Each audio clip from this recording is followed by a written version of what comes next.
시간이 되었으므로 2023년 12월 27일 수요일 아침 예배를 시작하겠습니다. 다 같이 주의 기도로 시작합니다. 하늘에 계신 우리 아버지, 이름이 거룩히 여김을 받으시오며 나라가 임하옵시며 뜻이 하늘에서 이루어진 것 같이 땅에서도 이루어지이다. 오늘날 우리에게 일용할 양식을 주옵시고 우리가 우리에게 죄진 자를 사하여 준 것 같이 우리의 죄를 사하여 주시옵고 우리를 시험에 들게 하지 마시옵고 다만 악에서 구하옵소서. 나라와 권세와 영광이 아버지께 영원히 있사옵나이다. 아멘. 거룩하시고 자비로우신 하나님 아버지, 하나님의 크신 사랑을 진심으로 감사드립니다. 오늘도 우리에게 새로운 하루를 허락하셔서 예배로 하루를 열 수 있도록 혹은 예배 드릴 수 있도록 허락하여 주시는 애 감사합니다. 하나님, 오늘도 우리가 성령 하나님과 동행하는 삶 될 수 있도록 하시고 하나님을 기쁘시게 하는 삶을 살 수 있도록 은혜 베풀어 주시옵소서. 우리의 일거수일투족을 주관하여 주시고 우리를 장중에 붙잡아 주시사 나고자 되지 아니하도록 하시고 죄악된 이 세상에서 빛과 소금의 그 역할을 감당하며 살아갈 수 있는 교회 공동체로서의 일원이 될 수 있도록 주여 은혜 베풀어 주시옵소서. 하나님, 심실히 연약한 우리의 지체들을 위해 기도합니다. 여호와 라파 되신 하나님께서 저들을 회복시켜 주시고 저들의 마음의 병과 육체의 병을 하나님 말씀 안에서 치유하여 주시옵소서. 그리하여 다시 독수리의 날갯짓을 할 수 있도록 주여 은총 베풀어 주시옵소서. 하나님, 경제적으로 어려운 우리의 지체들이 있습니까? 저들의 곳간에 쌀을 채워주시고 물질적으로 어려움이 없도록 하나님께서 늘 채워주시옵소서. 우리의 자녀들과 우리의 부모님에게 함께 하시사 영육의 강건함을 지켜주시고 저들이 말씀 안에 거할 때에 예비된 복들을 다 받아 누릴 수 있도록 은혜 베풀어 주시옵소서.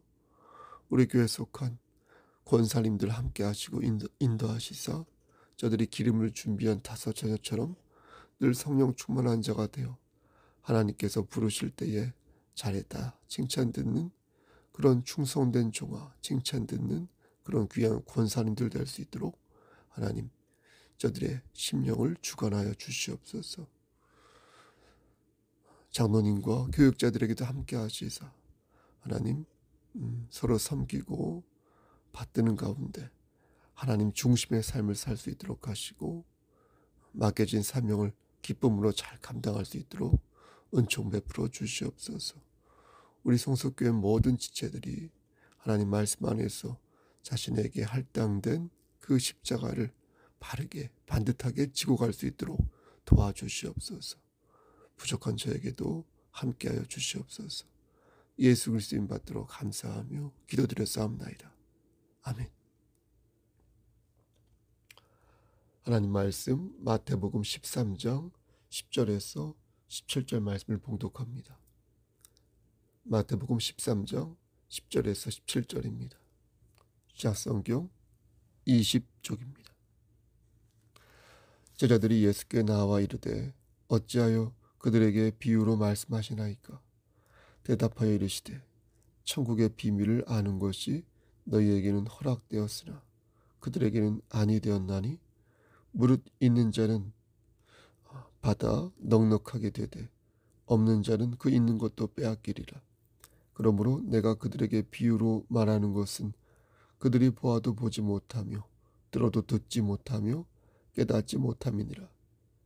이사야 예언이 그들에게 이루어졌으니 일렀으되 너희가 듣기는 들어도 깨닫지 못할 것이요 보기는 보아도 알지 못하리라. 이 백성들의 마음이 완악하여져서 그 귀는 듣기에 둔하고 눈은 감았으니 이는 눈으로 보고 귀로 듣고 마음으로 깨달아 돌이켜 내게 고침을 받을까 두려워함이라 하였느니라. 그러나 너희 눈은 봄으로 너희 귀는 들음으로 복이 있도다.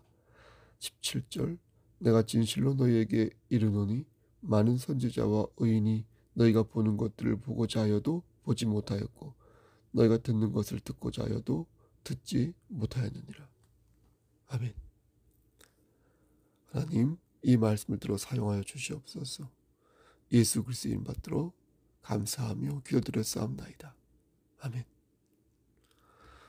오늘 강설의 대본은 2022년 12월 14일 수요 예배 때 드렸던 강설 내용이라 미리 말씀드리겠습니다.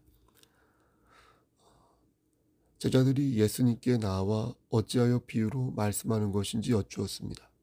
이 질문은 이중적인 의도를 갖는데, 하나는 사람들을 가르칠 때 왜 비유라는 방식을 사용한 것인지 그 이유를 물은 것이고, 또 하나는 비유의 의미가 뭔지 몰라서 그렇게 질문한 것입니다.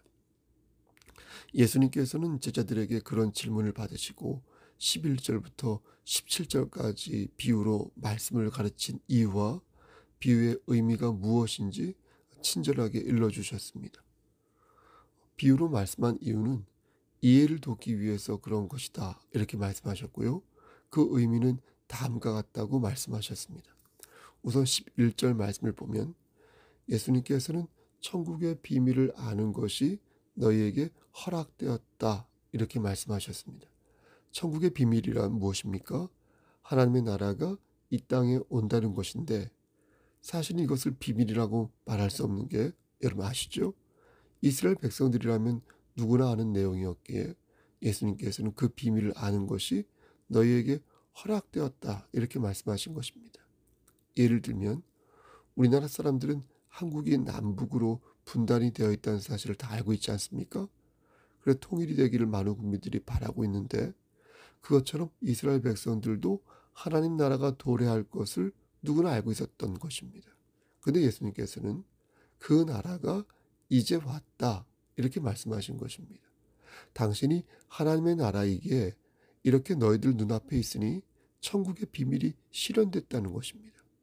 그런데 11절 말씀을 가만히 보면 너희에게는 허락되었으나 그들에게는 아니 되었다, 이렇게 말씀하신 것입니다. 여기에서 너희는 예수님의 12제자들과 그 외 소수 제자들을 말하는 것이고요. 허락되지 않은 그들은 그리스도의 은혜 밖에 있는 사람들을 말하는 것입니다. 그러니까 제자들은 허락된 사람이고 저들은 허락되지 않은 사람인 것입니다. 이 부분에 대해서는 좀 더 구체적인 설명이 있어야 할 것 같습니다. 허락되지 않은 사람은 가령 이런 사람들입니다. 첫째, 은혜의 말씀에 대해 적대적인 태도를 취한 사람들이 있죠. 이런 사람들이요. 성경을 읽으면 왜 그런 책을 읽느냐, 그거 믿느냐, 이렇게 말하는 사람들이 있죠. 찬양을 들으면 왜 그런 음악을 듣느냐, 이렇게 말하는 사람. 기도를 하면 왜 쓸데없이 그런 짓을 하느냐, 핀잔 주는 사람. 이런 사람들 있죠. 이렇게 적극적으로 적대하는 사람들이 있죠. 이런 사람들이 바로 천국의 비밀이 허락되지 않은 사람들인 것입니다. 근데 웬만하면 이렇게까지 회방하지는 않습니다. 말씀 보고 찬양하고 기도하는 것이 뭐 돈이 들어가는 것이 아니잖아요. 그러니까 이를 악물고 넘어가는 경우가 대부분입니다. 근데 거기에 돈이 있죠.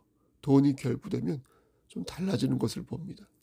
하나님을 믿는 것이 자신에게 손해가 되는 일이라는 판단이 서는 순간 강경한 입장으로 선회하는 것입니다.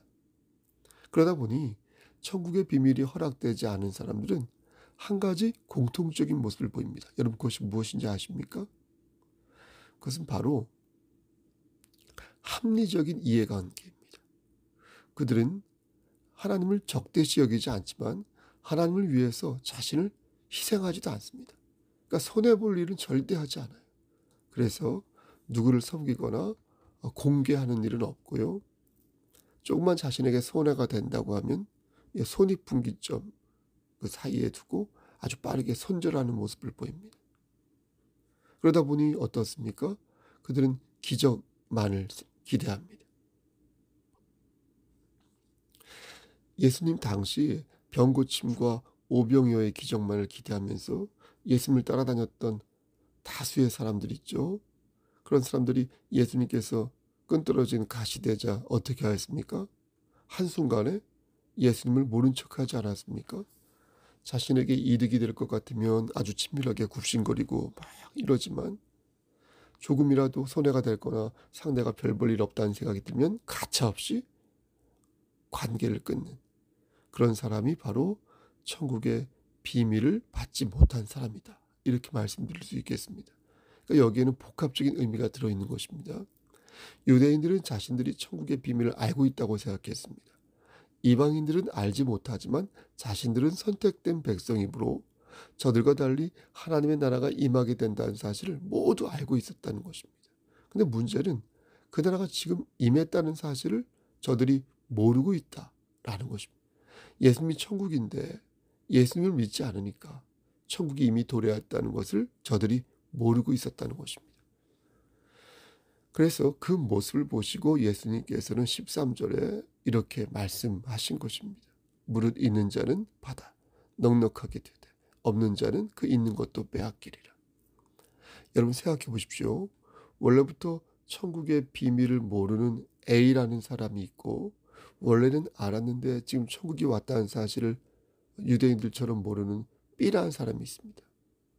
그럼 어느 쪽이 더 갑갑하겠습니까? 처음부터 천국의 비밀을 모르던 사람과 처음엔 알았는데 나중에 똑같이 모르는 사람, 그 두 사람 중에서, 두 부류 중에서 어느 쪽이 더 갑갑해 보입니까? 예수님께서는 12절에서 이렇게 말씀하셨습니다. 무릇 있는 자는 받아 넉넉하게 되되 없는 자는 그 있는 것도 빼앗기리라. 여러분, 있는 자란 하나님의 말씀을 진리로 받아들이는 자를 말합니다. 반면에 없는 자란 하나님의 말씀을 거부하거나 천국의 비밀을 깨닫지 못하는 자를 말합니다. 하나님의 말씀을 진리로 받아들이면 나날이 성장하여 더 많은 복을 받지만 그렇지 않고 하나님의 말씀을 자꾸만 멀리하려 하는 사람은 그에게 베풀어졌던 천국 복음마저도 마귀에게 빼앗기고 만다는 것입니다. 그래서 영원한 멸망에 처하게 된다는 것입니다.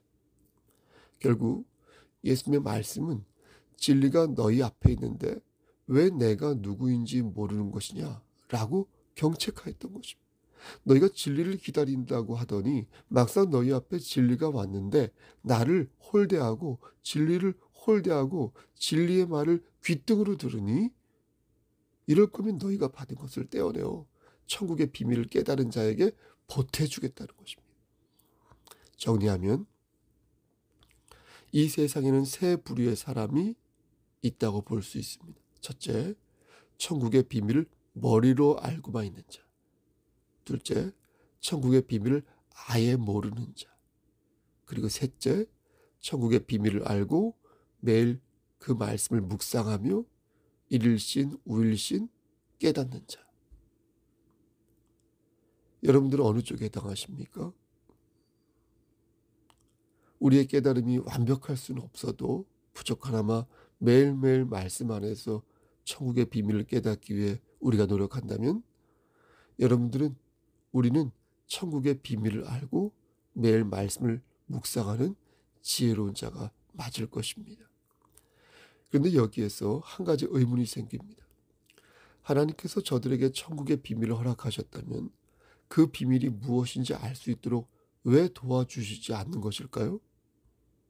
여러분 그렇지 않습니까? 도와주시면 저들이 낙오자가 되지 않고 천국의 비밀의 실체를 알 수 있을 텐데 왜 하나님께서는 그런 서비스를 베풀지 않으시는 걸죠? 오늘 본문과 연계하여 설명하면 성부 하나님이 도움을 주셨다면 그렇죠? 예수님이 하신 말씀도 다 이해가 됐을 터이고 지금 말씀하신 예수님이 바로 천국의 비밀이라는 것을 깨달았을 텐데 하나님께서는 왜 그런 도움을 주시지 않냐라는 겁니다.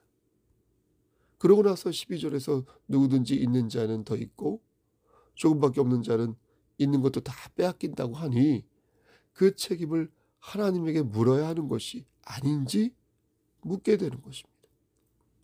하지만 여러분 보십시오.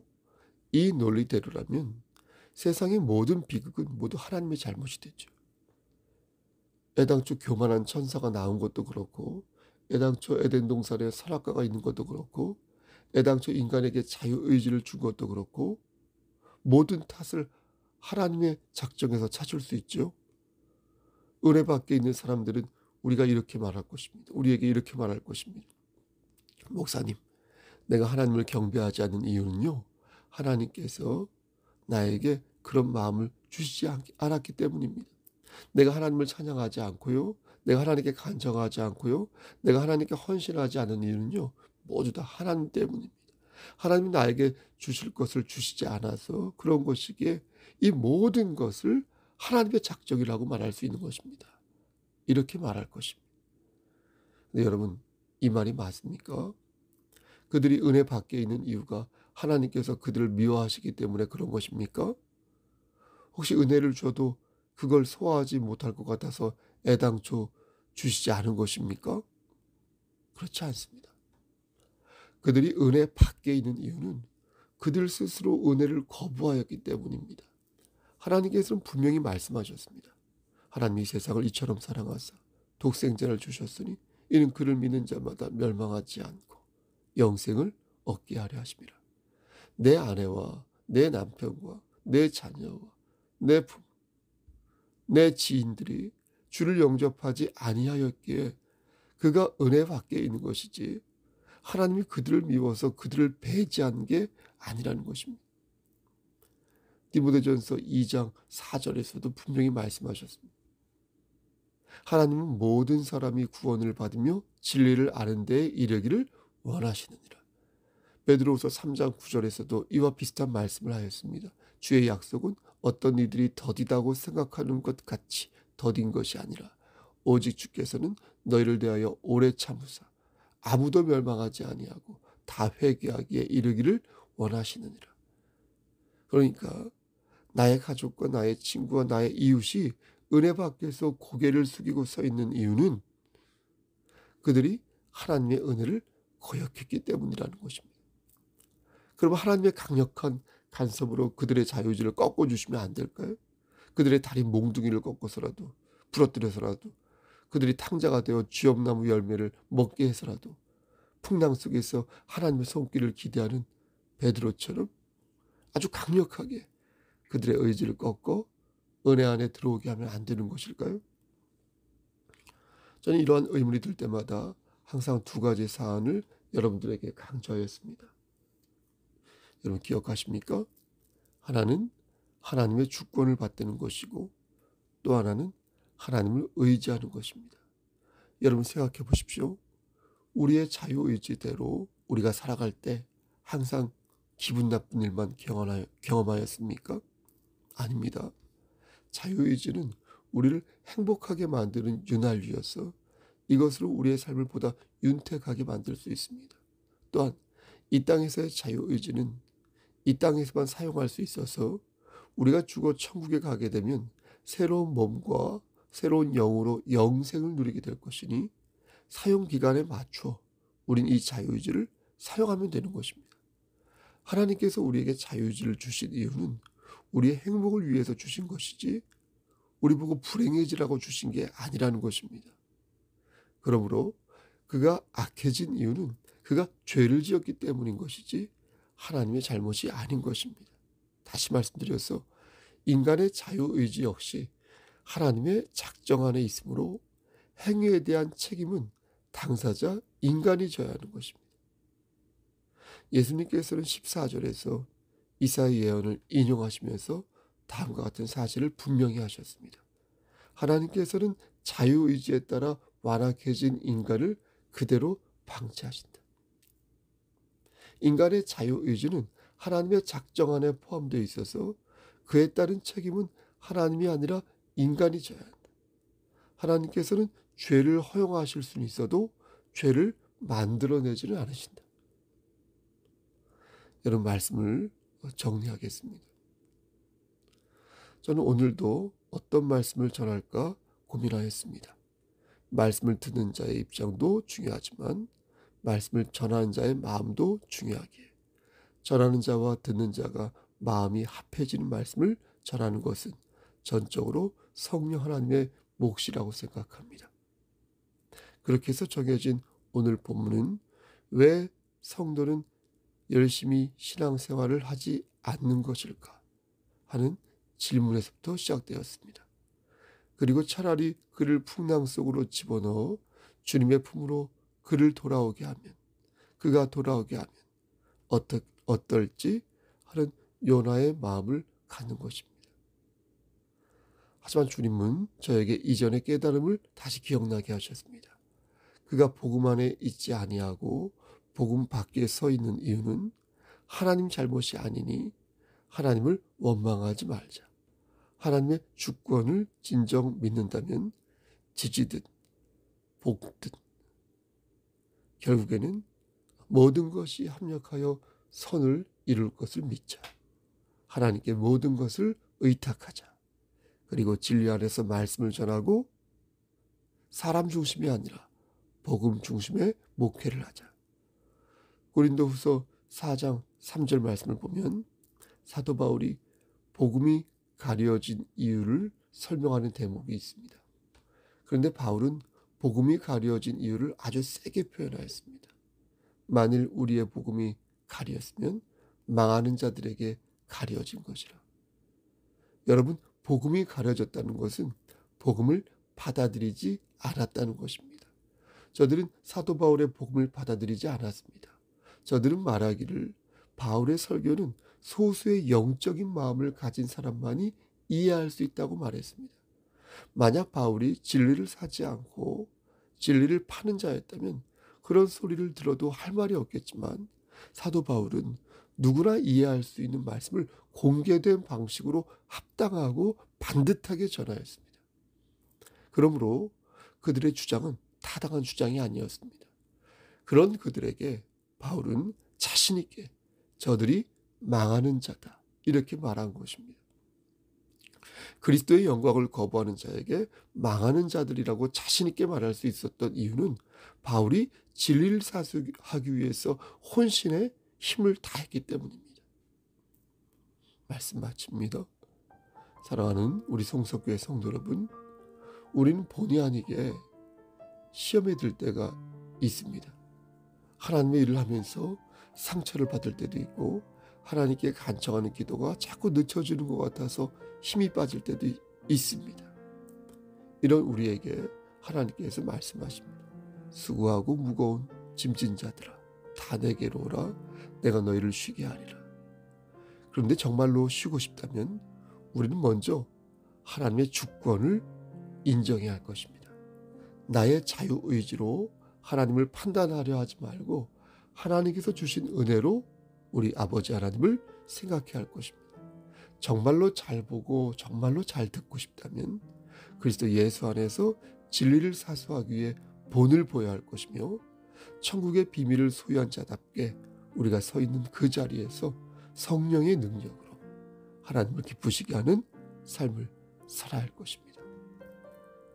여러분, 어떤 사람이 혹시 여러분들을 힘들게 하여도 여러분 크게 낙심하지 마시고 또 포기하지 마시고 하나님의 주권을 다시 받들고 하나님을 의지하면서 다시 일어서시기를, 그래서 주의 도움을 계속해서 간청하시기를 우리를 죄에서 구속하여 주신 주 예수 그리스도인 받들어 간절히 축원합니다. 아멘.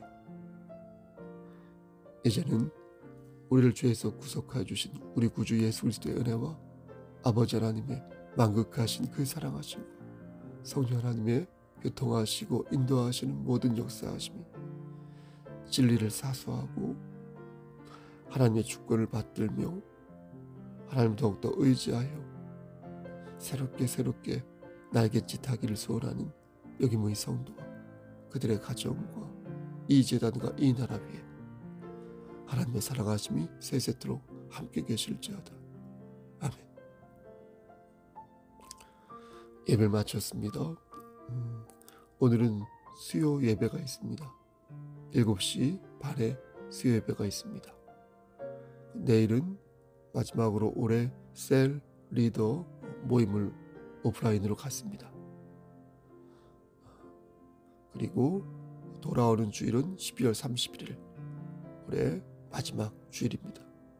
여러분 꼭 예배당에 참석하셔서 함께 예배 드렸으면 좋겠습니다. 헌금에 대해서 여러분 부담 갖지 마십시오. 편안한 마음으로 또 헌신하는 마음으로 다 같이 모여서 하나님께 예배드렸으면 좋겠습니다.